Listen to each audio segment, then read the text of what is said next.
دنیا بھی بڑی عجیب جگہ ہے۔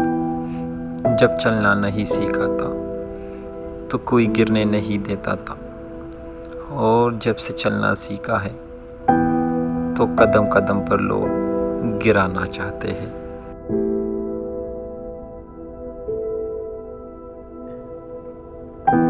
رشتوں کا ہونا اتنا تکلیف دہ نہیں جتنا کہ رشتوں کے ہوتے ہوئے احساس کا مر جانا ہے۔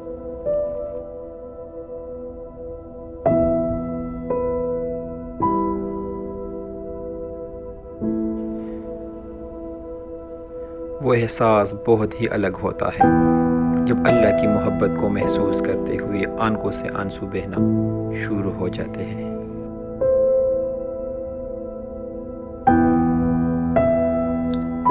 جیسا سلوک تو مخلوق خدا سے کرے گا ویسا ہی سلوک خدا تیرے ساتھ کرے گا۔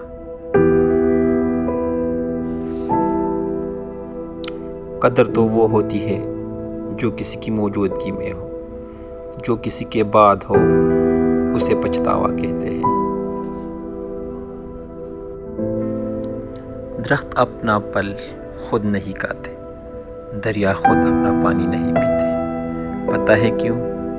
کیونکہ دوسروں کے لیے جینا ہی اصل زندگی ہے۔